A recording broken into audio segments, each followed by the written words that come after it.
teramat baik bagiku. Shalom Bapak Ibu Saudara-saudari yang terkasih, sebelum kita mendengarkan firman Tuhan, mari kita bersatu di dalam doa. Kita berdoa. Terima kasih Bapak yang baik, terima kasih Yesus untuk setiap cinta kasih Tuhan. Terima kasih karena Tuhan masih memberkati kami. Terima kasih karena Tuhan masih melindungi kami dan juga kami masih dapat merasakan berkat yang melimpah di dalam kehidupan kami. Kami juga bersyukur Tuhan untuk setiap hari-hari yang Tuhan masih berikan kepada kami.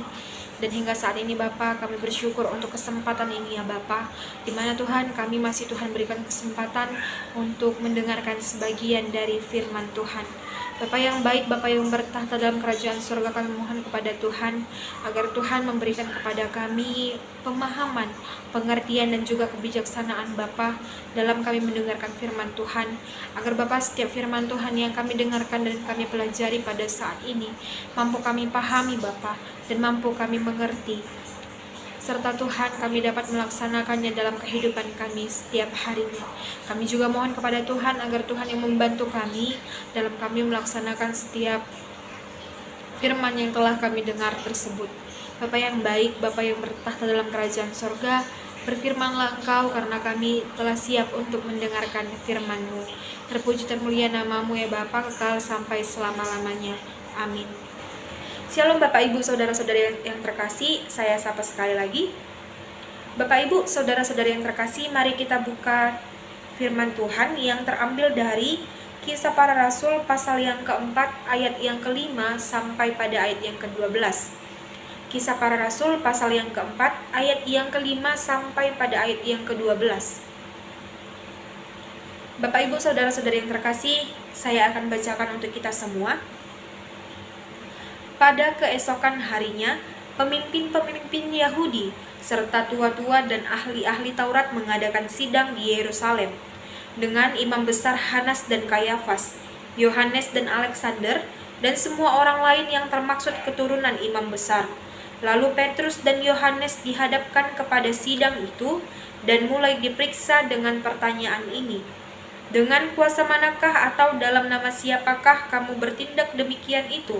Maka jawab Petrus penuh dengan Roh Kudus, "Hai pemimpin-pemimpin umat dan tua-tua, jika kami sekarang harus diperiksa karena suatu kebajikan kepada orang-orang sakit dan harus menerangkan dengan kuasa manakah orang itu disembuhkan, maka ketahuilah oleh kamu sekalian dan oleh seluruh umat Israel bahwa dalam nama Yesus Kristus, orang Nazaret yang telah kamu salibkan, tetapi yang telah dibangkitkan Allah dari antara orang mati, bahwa oleh karena Yesus itulah orang ini berdiri dengan sehat sekarang di depan kamu.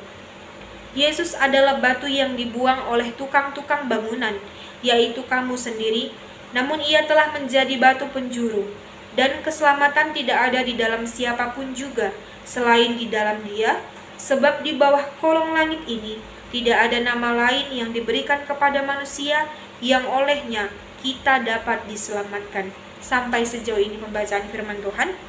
Bapak Ibu Saudara-saudari yang terkasih, kalau kita membaca surat Kisah Para Rasul ini, maka kita akan menemui banyak sekali tokoh-tokoh Alkitab atau nabi-nabi, rasul-rasul atau orang-orang yang dipercayakan Allah untuk memberitakan kebenaran tentang Allah itu sendiri.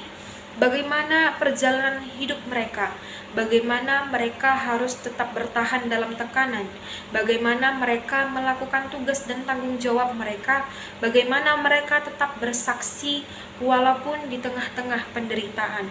Nah, Bapak Ibu, pada hari ini kita mau berbicara mengenai salah satu tokoh yang terdapat dalam surat Kisah Para Rasul ini, yaitu mengenai Yohanes dan juga Petrus.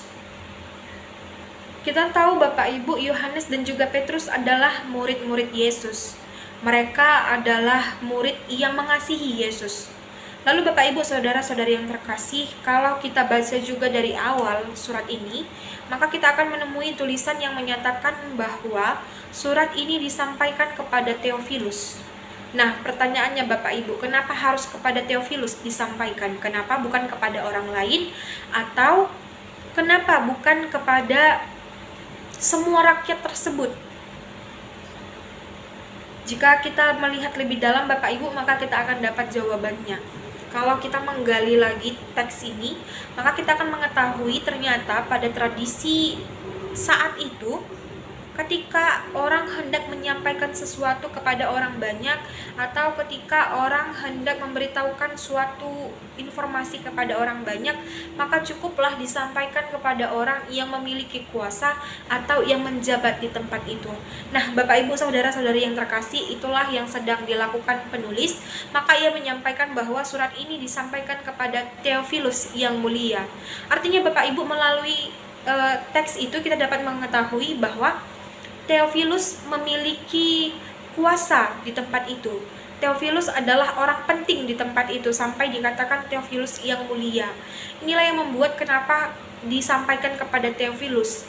Dan Bapak Ibu, pada saat itu kebiasaannya ketika orang penting atau orang yang memiliki kuasa di tempat itu telah menerima sesuatu, maka orang-orang yang ada di sekitarnya juga akan ikut menerima hal itu.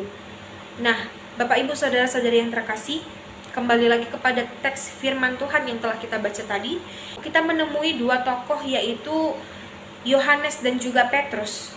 Nah, Bapak Ibu, ternyata ketika Yesus telah meninggal atau disalibkan, dan ketika Yesus telah tidak ada di dunia, murid-murid Yesus bukannya semakin merosot kepercayaannya, tetapi mereka malah semakin teguh dalam imannya. Mereka semakin bersemangat untuk mengabarkan Injil. Mereka semakin bersemangat untuk memberitakan kebenaran tentang Allah. Mereka semakin bersemangat menjadi saksi bagi Yesus Kristus itu sendiri. Nah, Bapak Ibu saudara-saudari yang terkasih, berbeda dengan apa yang diinginkan para imam-imam atau apa yang diinginkan para ahli-ahli Taurat pada saat itu.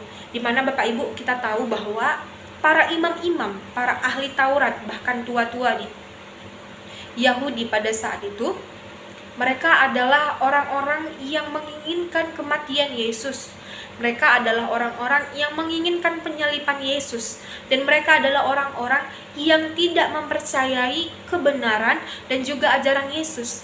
Jadi Bapak Ibu saudara-saudari yang terkasih, ketika Yesus telah tidak ada di dunia, ketika Yesus telah disalibkan, maka mereka berharap agar ajaran Yesus, agar apa yang disampaikan Yesus dahulu, apa yang telah ditanamkan Yesus dahulu menjadi semakin pudar, atau bahkan mereka menginginkan hal tersebut hilang, ajaran Yesus itu hilang.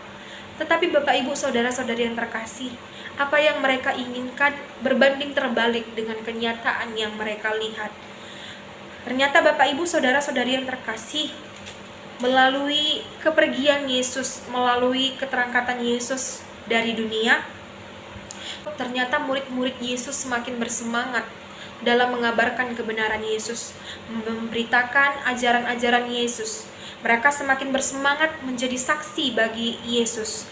Nah, Bapak Ibu saudara-saudari yang terkasih, hal ini sangat meresahkan para pemimpin-pemimpin tersebut. Mereka sangat resah dengan kondisi yang semakin hari murid Yesus semakin bertambah. Semakin hari, murid Yesus semakin bersemangat dan semakin percaya kepada ajaran Yesus. Akhirnya Bapak Ibu saudara-saudari yang terkasih, dalam teks ini kita lihat dalam ayat 5 dikatakan bahwa pemimpin-pemimpin Yahudi serta tua-tua dan ahli Taurat mengadakan sidang. Bapak Ibu saudara-saudari yang terkasih, sidang ini diadakan untuk Yohanes dan Petrus. Nah, mereka hendak mengetahui apa yang sebenarnya diinginkan oleh murid-murid Yesus ini. Kenapa semakin hari semakin bersemangat memberitakan kabar tentang Yesus, dan juga mereka hendak meluapkan amarah dan juga kekesalan mereka. Bapak Ibu saudara-saudari yang terkasih, kita lihat bagaimana Yohanes dan juga Petrus dihadapkan dengan orang-orang penting, orang-orang besar, orang-orang yang memiliki kuasa pada saat itu. Tetapi Bapak Ibu, Yohanes dan Petrus tidak gentar. Walaupun mereka dihadapkan kepada orang-orang besar, orang-orang penting, orang-orang yang memiliki kuasa, Yohanes dan Petrus tidak gentar untuk mengakui kesaksian mereka tentang Yesus Kristus. Mereka tidak gentar untuk menyampaikan bahwa Yesus adalah penyelamat. Mereka tidak gentar untuk bersaksi mengenai Yesus di depan orang-orang yang tidak menginginkan kebenaran tentang Yesus itu sendiri. Nah, Bapak Ibu saudara-saudari yang terkasih, apakah yang terjadi kepada Yohanes dan Petrus? Apakah Allah membiarkan mereka bersaksi sendiri? Apakah Allah membiarkan mereka dalam kesesakan mereka, dalam tekanan mereka? Ternyata tidak, Bapak Ibu. Ternyata Bapak Ibu, saudara-saudari yang terkasih, dalam sidang tersebut Allah menunjukkan kasih-Nya kepada Yohanes dan juga Petrus. Allah menunjukkan bahwa Allah tersebut menyertai mereka, bahwa Yohanes dan Petrus tidak berjalan sendiri, tetapi Allah tetap menyertai mereka dalam kesesakan mereka, dalam tekanan mereka. Allah tetap ada bersama-sama dengan murid-muridnya. Nah, Bapak Ibu saudara-saudari yang terkasih dalam Yesus Kristus, mari kita lihat dalam ayat yang ke-8 dikatakan, maka jawab Petrus dengan penuh Roh Kudus. Nah, Bapak Ibu saudara-saudari yang terkasih, Petrus dapat menjawab setiap pertanyaan dalam sidang tersebut dengan adanya Roh Kudus yang menyertainya. Artinya Bapak Ibu saudara-saudari yang terkasih, Allah tidak tinggalkan mereka. Allah tidak membiarkan mereka untuk bersaksi sendiri, tetapi Allah mengirimkan Roh Kudus. Allah menyertai mereka melalui Roh Kudus yang bersama-sama dengan mereka. Namun Bapak Ibu saudara-saudari yang terkasih, Petrus dan Yohanes tetap teguh dalam kepercayaan mereka dan dalam kesaksian mereka. Bapak Ibu saudara-saudari yang terkasih, semua orang yang ada di tempat itu adalah orang yang memiliki keyakinan yang berbeda dengan Yohanes dan Petrus. Tapi Bapak Ibu saudara yang terkasih, perbedaan keyakinan, perbedaan kepercayaan dan perbedaan kebenaran yang dimiliki oleh Yohanes dan Petrus serta orang-orang yang ada di sekitar tempat itu tidak membuat mereka menjadi gentar. Bapak Ibu saudara-saudari yang terkasih, Yohanes dan juga Petrus tetap percaya bahwa apapun yang mereka lakukan, apapun yang mereka kerjakan pada saat itu di tengah-tengah orang yang berbeda dengan mereka kerjakan untuk kemuliaan Allah dan Allah akan menolong mereka dalam mengerjakan hal tersebut. Itulah Bapak Ibu saudara-saudara yang terkasih yang membuat Petrus dan Yohanes tetap teguh dalam pendiriannya. Dan Bapak Ibu saudara-saudari yang terkasih, Petrus dan Yohanes tidak menuruti apa yang diinginkan oleh pejabat-pejabat tersebut, oleh petinggi-petinggi tersebut. Mereka menyadari bahwa mereka sedang berhadapan dengan orang yang sangat berbahaya, tetapi mereka tetap percaya bahwa Yesus adalah penolong dan juru selamat yang teguh bagi mereka. Nah, Bapak Ibu saudara-saudari yang terkasih, banyak ketakutan yang kita miliki untuk mengakui Yesus sebagai Tuhan kita. Tapi apakah kita pernah memikirkan dan apakah kita pernah menghitung kembali kebaikan apa yang telah kita terima dari Yesus? Kebaikan apa yang telah Tuhan anugerahkan kepada kita dan telah kita terima dalam kehidupan kita setiap harinya? Jika kita melihat kembali, maka ada banyak alasan yang membuat kita harus menjadi saksi bagi Kristus, harus bersaksi bagi kebenaran yang telah kita terima dalam kehidupan kita, harus menjadi saksi bagi kebaikan-kebaikan Yesus yang telah kita terima dalam kehidupan kita. Lalu Bapak Ibu saudara-saudari yang terkasih, pertanyaannya, bagaimana kita dapat menjadi saksi bagi Kristus? Begitu juga Bapak Ibu saudara-saudari yang terkasih dalam kehidupan kita pada saat ini. Pada saat ini banyak orang-orang yang tidak percaya kepada Kristus. Banyak orang-orang yang tidak menginginkan ajaran Kristus tetap ada. Dan banyak juga Bapak Ibu saudara-saudari yang terkasih, orang-orang yang meragukan Kristus. Tapi Bapak Ibu saudara-saudari yang terkasih, dalam hal ini kita sebagai murid-murid Kristus, sebagai orang-orang yang percaya kepada Kristus, sebagai orang-orang yang telah dipilih oleh Kristus menjadi saksi baginya, sebaiknya kita tetap menjadi saksi yang benar bagi Kristus dan tetap pada ajaran yang telah kita yakini, yaitu ajaran yang diberikan oleh Yesus Kristus itu sendiri. Nah, Bapak Ibu saudara-saudari yang terkasih, kalau pada saat ini ada banyak faktor yang membuat kita enggan mengakui Yesus sebagai juru selamat kita, yang membuat kita takut mengaku bahwa kita adalah seorang pengikut Kristus, yang membuat kita ragu menyatakan bahwa kita adalah pengikut Kristus. Faktor-faktor itu Bapak Ibu saudara-saudari yang terkasih sering sekali menjadi penghalang bagi kita untuk semakin dekat kepada Kristus, untuk semakin dekat kepada juru selamat kita, penyelamat kita. Banyak sekali Bapak Ibu orang-orang pada saat ini yang takut kalau dia mengaku bahwa ia adalah Kristen, maka ia akan kehilangan pekerjaan. Banyak Bapak Ibu orang yang takut kehilangan teman-temannya kalau ia mengaku ia adalah Kristen. Nah, Bapak Ibu saudara-saudari yang terkasih, yang terpenting dalam firman ini yang hendak kita ambil, yang pertama adalah jangan takut untuk menjadi berbeda. Sama seperti Yohanes dan Petrus yang tidak takut di dalam perbedaan. Ia tidak takut walaupun ia sedang bersama-sama dengan orang yang berbeda keyakinan, berbeda kepercayaan dengannya. Begitu juga kita Bapak Ibu saudara-saudari yang terkasih, dalam kehidupan kita pada saat ini, jangan takut kalau kita berbeda dengan orang-orang di sekitar kita. Jangan takut kalau kita berbeda dengan teman-teman yang ada di sekitar kita. Bapak Ibu saudara-saudari yang terkasih, tetaplah percaya, tetaplah hidup sebagai orang yang percaya kepada Kristus, percaya kepada Yesus, dan tetaplah bersaksi melalui perbuatan kita dengan iman yang kita miliki pada saat ini. Dan biarlah Bapak Ibu, iman tersebut semakin hari semakin bertumbuh dalam kehidupan kita, dan kebaikan Yesus dapat dinyatakan melalui kehidupan kita. Nah, yang kedua Bapak Ibu saudara-saudari yang terkasih, jadilah saksi yang benar. Melalui teks ini maka kita melihat bahwa Yohanes dan Petrus bersaksi untuk suatu kebenaran. Kemudian Bapak Ibu saudara-saudari yang terkasih, melalui kesaksian mereka, kuasa Allah nyata di dalam mereka, melalui Roh Kudus yang bersama-sama dengan mereka. Bapak Ibu, ketika kita menjadi saksi, pasti ada saja konsekuensinya. Entah itu kita akan dibenci oleh orang yang tidak sepaham dengan kita, entah itu kita akan diasingkan, entah itu kita akan dicemooh, dan lain sebagainya. Yang pasti Bapak Ibu saudara-saudari yang terkasih, menjadi seorang saksi yang benar bukanlah hal yang mudah.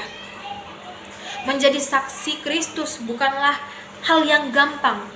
Namun Bapak Ibu saudara-saudari yang terkasih, kita harus percaya dalam kesaksian kita untuk Yesus Kristus, dalam kesaksian kita untuk kebenaran dan ajaran yang Yesus berikan kepada kita, maka Allah turut bekerja di dalamnya. Jadi Bapak Ibu saudara-saudari yang terkasih, ketika kita bersaksi dan menjadi saksi yang benar, kita tidak hanya bersaksi sendiri, tetapi Allah ikut serta di dalamnya, Allah ikut bekerja di dalamnya. Allah ikut menolong kita dalam kesaksian kita, seperti Allah menolong Yohanes dan Petrus. Begitupun Allah akan menolong kita di dalam kesaksian kita. Jadi Bapak Ibu saudara-saudari yang terkasih, mari kita menjadi saksi Allah yang benar, menjadi saksi Kristus yang teguh di dalam iman kita, tidak lagi gentar akan hal-hal duniawi yang mencoba menekan kita, tetapi kita tetap teguh dan iman kita tumbuh di dalam kehidupan kita, serta kita tetap percaya bahwa penyertaan Roh Kudus akan menolong kita. Bapak Ibu saudara-saudari yang terkasih, mari kita tanyakan kepada diri kita sendiri, apakah kita sudah menjadi saksi Kristus yang benar? Apakah kita sudah melakukan hal-hal yang menunjukkan bahwa kita adalah saksi Kristus? Ataukah kita malah menjadi orang yang enggan untuk melakukan kebenaran di dalam kehidupan kita, sehingga kesaksian tentang Kristus tidak lagi tercermin di dalam kehidupan kita? Ataukah kita menjadi orang yang hanya dapat mengikuti alur duniawi saja, yang hanya bisa diperbudak oleh dunia? Mari Bapak Ibu sama-sama kita merenungkan apa yang telah kita lakukan dan apa yang telah kita kerjakan di dalam kehidupan kita setiap harinya. Amin. Mari kita bersatu di dalam doa. Kami sangat bersyukur Tuhan untuk setiap cinta kasih Tuhan yang dapat kami rasakan. Kami bersyukur Tuhan karena Tuhan masih memberikan kami kesempatan untuk mempelajari sebagian dari firman Tuhan. Bapa yang baik, ketika kami telah selesai mendengarkan firman Tuhan, biarlah Bapa kiranya Engkau yang menolong kami untuk menjadikan firman tersebut menjadi penopang dalam kehidupan kami. Dan biarlah Tuhan kiranya melalui firman Tuhan yang kami dengarkan, iman kami semakin bertumbuh, kepercayaan dan keyakinan kami semakin bertumbuh kepada Yesus, dan kami semakin teguh di dalam pengajaran akan kebenaran. Bapa yang baik, Bapa yang bertahta dalam kerajaan surga, pada saat ini Tuhan, kami mau serahkan setiap hidup kami ke dalam tangan-Mu. Kami mau belajar Bapa menjadi saksi yang benar. Kami mau belajar Tuhan untuk menjadi orang-orang yang dapat mencerminkan kehidupan Kristus di dalam kehidupannya. Engkau yang membantu kami Tuhan, dan Engkau yang senantiasa menyertai kami Bapa, agar setiap yang kami lakukan Bapa dapat menyenangkan hati-Mu. Bapa yang baik, Bapa yang bertahta dalam kerajaan surga, kami adalah manusia yang tak pernah luput dari dosa dan kesalahan. Biarlah Tuhan yang senantiasa menghapuskan setiap dosa kami Bapa, agar tidak terhalang berkat dan anugerah yang akan Tuhan berikan kepada kami. Terpuji termulia nama-Mu kekal sampai selama-lamanya, melalui Yesus Kristus, Tuhan dan Juru Selamat kami yang hidup, kami berdoa dan mengucap syukur. Amin.